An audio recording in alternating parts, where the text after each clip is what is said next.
Welcome to the Tour Coach Podcast. I'm Tony Ruggiero here, as I always am, your host, and you're joining in on what we are now having as the Tour Coach Minis. And those are little 10-minute conversations with myself or Jackson Koert, who's going to be hosting some of this. These will be 10-minute conversations and musings from around the world of golf, from around our travels, our friends, our players, other coaches, to give you more Tour Coach, more Dew Sweeper content during the week. We've got some exciting stuff coming up for each and every one of you. If you like what you hear on the podcast, you can always find more content as we're kind of spreading our wings, if you will, with Dew Sweepers TV on YouTube. And there's links to it in our description. Please support the Dew Sweepers and like our page there on YouTube. And to kick all of this off, we've got a great promotion running through Masters Sunday.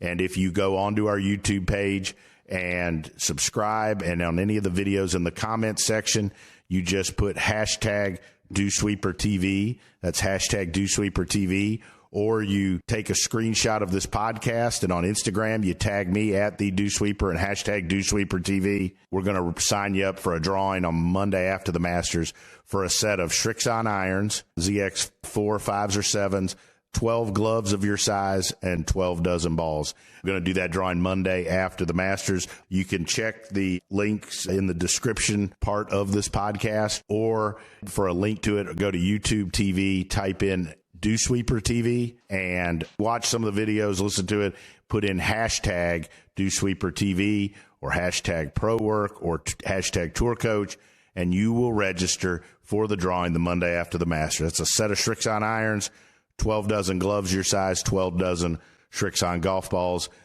all to make you play better. And just like the Dew Sweepers radio show or the Tour Coach podcast, the Tour Coach Minis are brought to you by our friends at Srixon Golf, our friends at Bushnell, Buick, GMC, especially Mitch McConnell and McConnell Automotive, and you can't forget Vineyard Vines that keep us all looking good. So enjoy this episode of the Tour Coach Mini. And we're here with all the golf content you could ever want each and every week. On the phone with me, sitting in for a Tour Coach Mini, would like to introduce Wayne Flint. Wayne, thanks for sitting in with me. Well, Jackson, thank you for asking me. I'm excited to do one of these with you. Heck yeah, man, it's been great. You know, obviously, you're a big part of the Dew Sweeper fam, and Tony's obviously had a massive influence on my career. And for those listening who don't know who Wayne Flint is, Wayne, tell us your story and your connection to Tony before we get into the content. Well, I live in Birmingham, Alabama. I've been teaching golf pretty much nonstop since I guess back in 1986, I think it was. I went into full-time teaching and pretty much haven't done anything but teach golf for a living ever since then. So it's been a long slog, but I've withstood the ups and the downs, and have been doing this stuff for a long time now. So I first met Tony. He came to me for a golf lesson when he was in college, playing college golf, and he and I, you know, we worked together and spent a bunch of time together. And he used to come and watch me teach a lot of golf, and you know, through the years we became good friends, and then I helped him along his way, both in other businesses and relationships and those kinds of things. And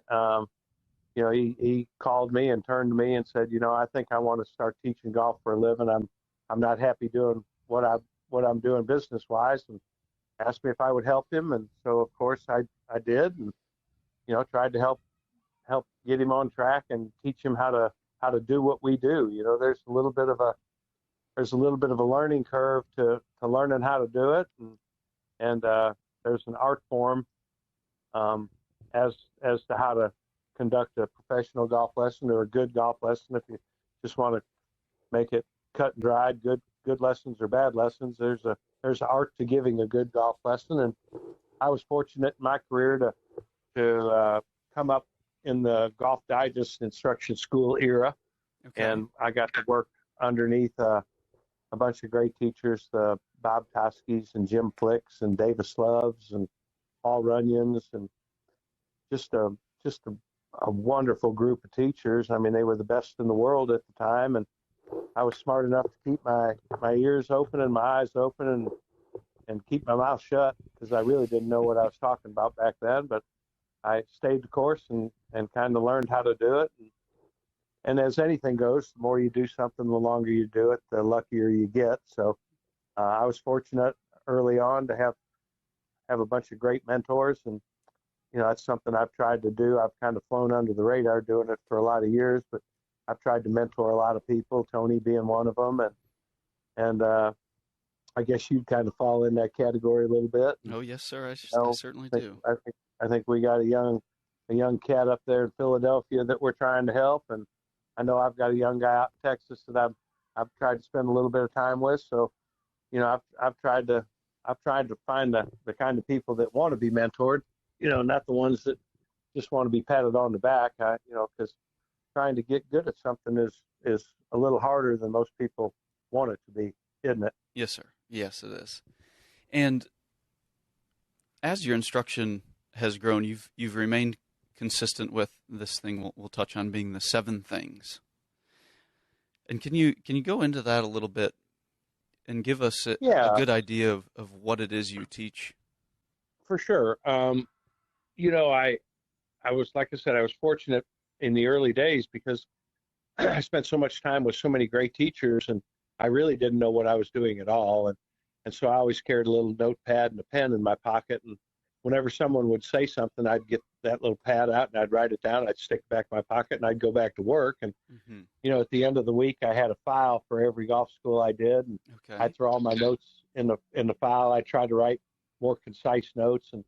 And I'd go back through those files at the end of every year, and I'd kind of reread all my notes and see if at the end of the year, did I have a better understanding of what was going on than I did at the beginning of the year. I always looked real hard at myself and tried to get better every year. And one of my pet peeves is there's a million teachers out there, and if I ever go up to somebody and I say, well, how'd that lesson go? And if a teacher, whether it be a young teacher or an older teacher or whatever, if the teacher says, wasn't a very good lesson, that guy just didn't get it, that guy just couldn't do it, well, I walk away from that immediately. I spend zero time in that camp, if you will. I was told that if learning didn't happen, teaching didn't take place. So I've always looked probably harder at myself maybe than I should have, but I can't do it any other way at this point. I remember the first year I taught a ton of golf, but I didn't carry very many people into the winter. Down here in Birmingham, we've got a few seasons. We've got golf season. We've got like the Christmas season, and we've got football season, and then we've got hunting season. And so if you're not carrying a bunch of clients into football season and hunting season, there's probably not going to be much of a Santa Claus when it comes Christmas season. Yeah. So, my first year of teaching, I had taught a bunch of golf, but I didn't carry much into the winter. And so I had a choice to make. I sat back down and I looked at myself and I said, I've got to do something different or I'm going to fail. So, I figured out that what I'd done is I'd given the best lessons I knew how to give at that point in time, but I didn't intrigue my clients enough for them to stick with me through the winter. So I had to reevaluate. What I did is I sat down and I wrote down things that I really believed in and that I thought really, really mattered in teaching golf. And then I implemented those things to my clients the next year and actually wrote down a first lesson for every single person I gave. And I think Tony's used that first lesson in some of his talks that he goes around and gives now and does for the PGA or different sections around the country. And I know he put a picture of it in one of his books, the Lessons from the Legends, his Dew Sweeper book. And so that made all the difference in the world for me, because it showed my clients that I at least had a program and I at least had a plan for them. Whether or not I could get it done in an hour-long golf lesson as a young teacher, that remained to be seen, but at least they knew I was giving it all I had and that I did have a plan for what I was trying to get done. Something for them to buy into. Right. And they tend to stick with you a little bit more if they know you're working hard. And, I vowed I was never going to teach something that I hadn't fully understood or had seen a great teacher teach before. So I wasn't going to just throw information out there just to sound cool. And I think I wouldn't say there's a lot of that, but there's still a lot of that in our business. People just saying stuff to say it, and it sounds good. And a lot of people have a wonderful gift of gab, and they're great at that. And I didn't ever do that. Probably because I didn't have a wonderful gift of gab. And now there's a wonderful gift to put stuff online and do it through social media. I mean, and whether it works or not, even if it works, sometimes that stuff wouldn't work, And so I didn't want to go down that route. I wanted to give really quality golf lessons, and I wanted to know that when my client learned to do whatever it was I was trying to get them to do, I wanted to be sure in my heart that was going to work, and they were going to get better. And so that's why I spent so much time writing down my beliefs. And so what are those beliefs? Come on. I guess the 7 things that I really think are important is I still think teaching people to swing the club up and down a plane is important. Getting the shaft to conform to the inclined plane, I think that's important. One end of the club or the other should always point at the target line for the shaft of the club to be on plane. And that goes back to a book a long time ago written by Seymour Dunn that said that the club is either pointing at or parallel to the line of plane throughout the entire swing. And I think that was written in the early 1900s, and that that just gives a lot of times now on the YouTube stuff they're saying plane doesn't matter, the club can swing anywhere it wants in 3D space, and I get that, and if you're dealing with wonderful athletes, a lot of times it can swing any which way, like a Jim Furyk or a Matthew Wolff, and those are exceptional players, right? But we're dealing with people that are going to medical school and maybe haven't played a lot of little league baseball or basketball when they're growing up. And, we're dealing with people that, want to just play golf as a recreational vehicle. And, if you can introduce the concept of playing and train the concept of playing to average people, they can learn to run the club up and down the plane and hit the ball solid. So, and you do that with a square face, correct?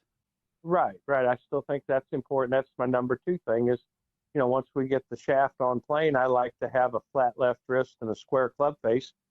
Flat left wrist being for a right-handed golfer. The lead hand, I like the wrist to be flat, and I like the club to be generally in line with the wrist and in a square position to the plane. So I think those 2 are important. And the third thing I believe in is I believe the club head should have lag.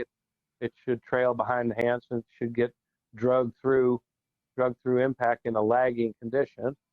So I think that's how the club works. And I believe a body pivot back and through are extremely important. I think when the pivot motion fails, I think lag goes away. So if the concept of lag is in your top things that you believe in, I think a pivot should be right there with it, because I don't think lag and a condition of lag can work without a proper pivot or a continuous pivot.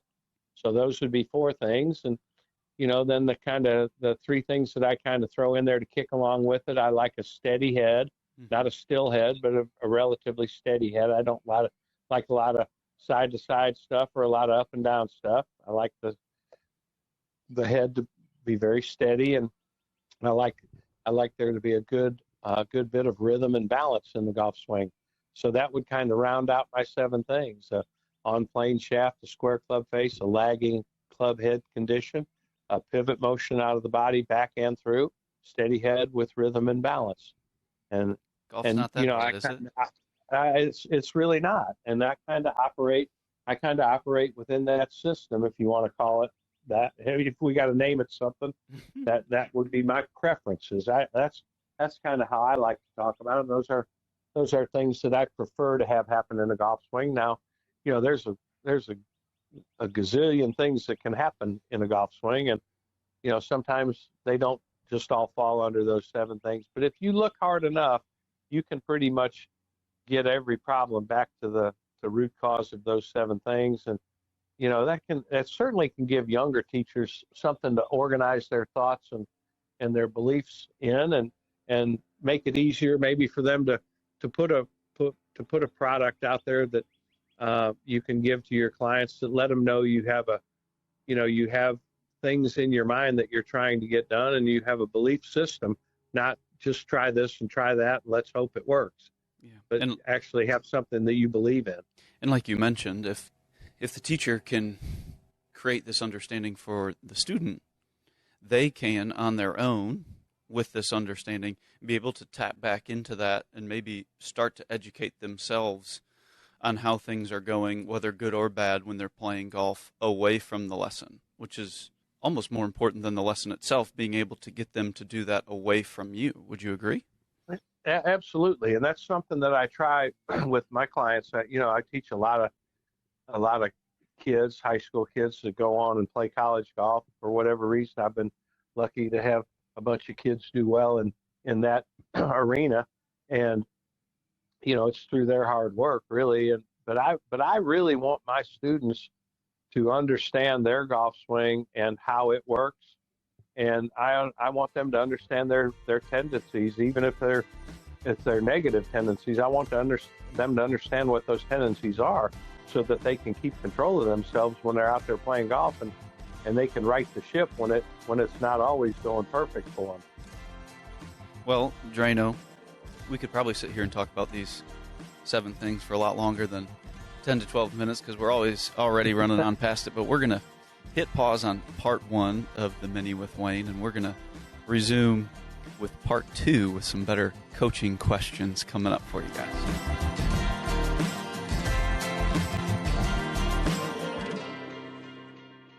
Hi, this is Tony Ruggiero. And look, recently, several teachers I know and several players have had some scares with skin cancer.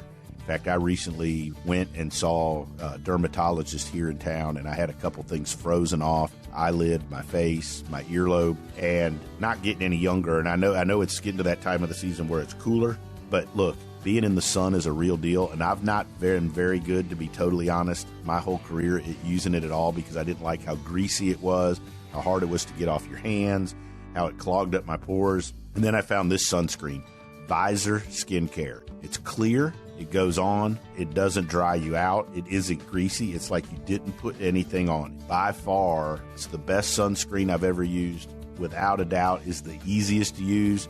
And we've got a discount code for all of you. All you have to do is go to visorskincare.com, is use our code word DewSweeper. visorskincare.com, code word DewSweeper. I just want to remind everybody something that I forgot.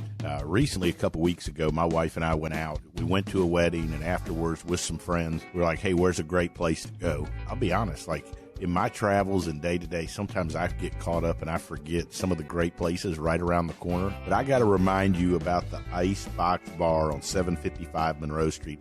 I was blown away by just the whole vibe, the atmosphere, and with the Velvet Pig, the food in the back room, and the big screen TVs up front. We sat there and watched some playoff games. I was blown away by the atmosphere, the vibe, and just how cool it was to have the Icebox Bar right here near the Dew Sweepers downtown, near where I live.